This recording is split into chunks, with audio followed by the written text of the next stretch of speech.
இன்னும் வராதா என்று எங்களை ஏங்க வைக்கிறது. அதுதான் இதனுடைய பியூட்டி. இந்த ஏகத்துவத்தில் இருக்கிற முக்கிய அம்சமே அதுதான். எனவே நீங்கள் அழிக்க நினைத்தால் அழிந்து போவதற்கு நீங்கள் ஏற்றி வைத்திருக்கிற சிமினி விளக்கல்ல இது.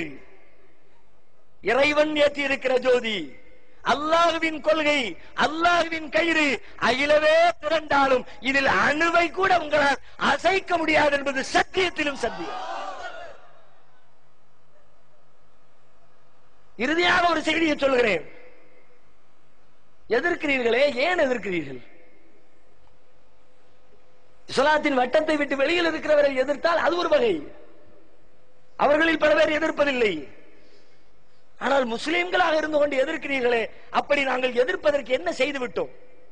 கொஞ்சம் நிதானமாக இருந்து யோசித்து பாருங்கள். 25-30 ஆண்டு கால வரலாற்றிலே எங்களால், இந்த பிரச்சாரத்தால், இந்த கொள்கையால், இந்த தமிழகத்தில் ஏற்பட்டிருக்கிற மாற்றங்கள், அதை உங்களுக்கு பிடிக்கவில்லையா? 25 ஆண்டுகளுக்கு முன்னால் எப்படி இருந்தது தமிழகத்தினுடைய நிலை? இஸ்லாத்தை பற்றிய விழிப்புணர்வு இருந்ததா? இஸ்லாம் குறித்து பேசுகிற கூட்டங்களை நடத்துவார்கள், மீலாது விழா மேடைகள் என்று சொல்லி மார்க்கம் பேசுவதற்காக போடுவார்களே, மார்க்க விளக்க நிகழ்ச்சிகளில் எத்தனை பேர் அமர்ந்து விளக்கத்தை கேட்டுக் கொண்டிருப்பார்கள்? வயது முதிர்ந்த பெரியவர்கள், 70-80 கடந்தவர்கள், வீட்டிற்குள்ளே தூக்கம் வராமல் தவிப்பவர்கள், நேரப்போக்கிற்காக வந்து அமரும் இடமாகத்தானே இந்த மார்க்க விளக்க நிகழ்ச்சிகள் இருந்தது. இல்லை என்று மறுக்க முடியுமா? நெஞ்ச தொட்டு சொல்லுங்க. இன்றைக்கு வாலிப பட்டாளம் மார்க்கத்தை கேட்க குழுமுகிறதே லட்சம் லட்சமாக. பெண்களிடத்திலே ஆர்வம் மிகைத்திருக்கிறதே. மார்க்கம் என்ன சொல்கிறது? அல்லாஹ் என்ன சொல்கிறார்? நபி என்ன சொன்னார்கள்? இங்கே கூடியிருக்கிற இந்த கூட்டம் எல்லாம் எதற்கு வந்தது? சுய புராணம் கேட்கவா? எங்களின் வீர தீர பிரபாவத்தை கேட்டு மகிழ்வதற்கா? எதற்கு? இங்கே சென்றால் மார்க்கத்தை பற்றி பேசுவார்கள், அல்லாஹ்வை பேசுவார்கள், நபிகளாரை பேசுவார்கள், இறைவனின் ஜோதியினுடைய அந்த மகத்துவத்தை சொல்லுவார்கள். மார்க்கத்தை கேட்கத்தானே. இது இந்த பிரச்சாரத்தால், இந்த ஜமாத்தை காரணமாக்கி அல்லாஹ் ஏற்படுத்திய மாற்றமாக உங்களுக்கு தெரியலையா? இந்த மாற்றத்தில் உங்களுக்கு பிரியம் இல்லையா? பள்ளிகளை போய் பாருங்களேன். பள்ளிவாசல்கள் எப்படி இருந்தது 20 ஆண்டுகளுக்கு முன்னால்? அதுவும் அதே நிலை. பாங்கு சொல்லிவிட்டு மோதினார் காத்திருப்பார். தொழுகைக்கு ஜமாத்தா தொழுகிறதுக்கு யாராவது வரமாட்டாங்களா? எத்தனை ஊரில்? இன்றைக்கு எங்களின் கரங்களில் இருக்கிற பள்ளிகள் அத்தனையிலுமே வாலிப பட்டாளம், 20 வயது, 25 வயது, 30 வயது வாலிபர்கள் நிரம்பி வெளிகிறார்களே. 25 வருஷத்துக்கு முன்னாடி பள்ளியாசல்ல வாலிபர்களை பார்க்க முடிஞ்சுச்சா? எங்க இருந்தா? சினிமா தியேட்டர்ல இருந்தான். நடிகர்களுக்கு கூஜா தூக்கி கொண்டிருந்தார்கள். என்றைக்கு தன்னுடைய நாயகனின் படம் வருகிறது என்று காத்து கிடந்து முதல் வரிசையிலே முதல் டிக்கெட் வாங்கி முதலாக படம் பார்ப்பதிலே பெருமை எடுத்துக் கொண்டிருந்தான். நற்பணி மன்றங்கள் என்ற பெயரால் கதாநாயகர்களுக்கு, கூத்தாடிகளுக்கு விழா எடுத்துக் கொண்டிருந்தான். சொன்னோம், மேடை போட்டு சொன்னோம், தம்பி நீ நினைக்கிற திரைகளில் காணுகிற நாயகன் அவன் கதாநாயகன் அல்லப்பா, நிஜமாகவே இருக்கிறார் அல்லாஹ்வின் தூதர், அவர்கள் தான் உண்மையான நாயகர் எடுத்து சொன்னோம். திரையிலே வாரி வாரி வழங்குகிற வள்ளல் வெளியிலே சல்லிக்காசை எடுத்து தராத கஞ்சனாக இருக்கிறார் என்பதை சொல்லி புரிய வைத்தோம்.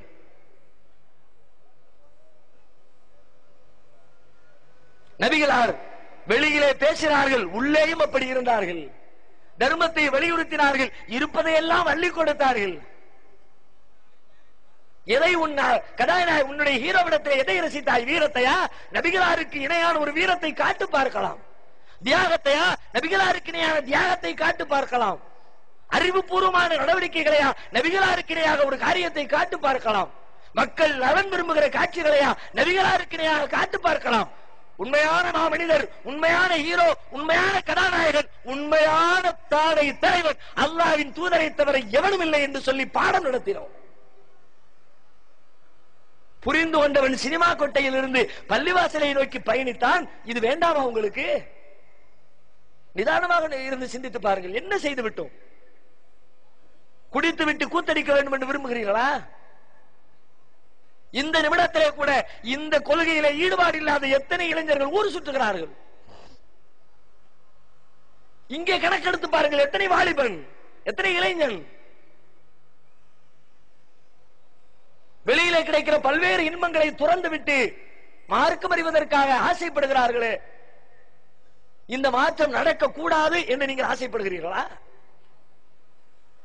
அவ்வளவு ஏன் 40 வயது 50 வயது 60 வயது என்று இருக்கிற பெரியவர்கள் கூட நபிகளார் காட்டிய தாடி என்ற சுண்ணத்தை வைக்க தயங்குகிறார்கள். கேட்டால் பார்ப்பதற்கு சோகமாக தெரியுமா? தாடி வச்சா ஏன் தாடி வச்சிட்டிய? எவ்வளோ கிறுக்கு பைய திரைப்படத்துல சோகத்துல தாடியை வச்சானோ உடனே வைக்கிறோம் கூட சோகத்துல வச்சானு அர்த்தமா? காதல் தோல்வி, அதனால் தாடி வைத்தார். அந்த கூமுட்டை வச்சாமனா நான் வச்சது அதுக்கா? அவளை பார்ப்பதற்கு அகோரமாக இருந்தால் எங்களை பார்க்கும் அகோரமாக இருக்குமா? அப்படி அகோர காட்சியை நபிகளார் காட்டுவார்களா? இதில் கண்ணியம் கம்பீரம் இருக்கிறது, ஒரு ஆண்மை வெளிப்படுகிறது. ஆண் ஆணாக தன்னை வெளிப்படுத்த வேண்டும், பெண் பெண்ணாக வெளிப்படுத்த வேண்டும். இயற்கையில் இறைவன் என்ன செய்திருக்கிறார்? ஆணுக்கென்று கம்பீரத்தை உலகத்தில் இருக்கிற எல்லா உயிர்களுக்கும் முகத்திலே முடியை கொடுத்து அடையாளப்படுத்தி இருக்கிறார். பொம்பளைக்கு தான் முடியில்லாம வச்சிருக்கிறான். ஏன்? அவ அப்படித்தான் இருக்கணும், நீ இப்படித்தான் இருக்கணும். உலகத்தில் இருக்கிற எல்லா ஜீவனுக்கும் இப்படித்தானுங்க. ஆம்பளை கோழி பொம்பளை கோழி இருங்களேன், சேவ கோழி பட்ட கோழி, முகத்திலே வித்தியாசம், முடிகளில். ஆம்பளை பூனை பொம்பளை பூனை மீசைகளை வித்தியாசம், ஆம்பளை சிங்கம் பொம்பளை சிங்கம் வெட்டரி முடிகிற வித்தியாசம், ஆம்பளை மயில் பொம்பளை மயில் தோகையில வித்தியாசம். பல பேர் பொம்பளைய போய் மயிலுக்கு ஒப்பிடுவான், அவன மாதிரி கும்பிட்ட ஒருத்தன் கிடையாது. ஏன்? தோகை வச்ச மயில தானே தோகை விரித்த மயிலேம்மா.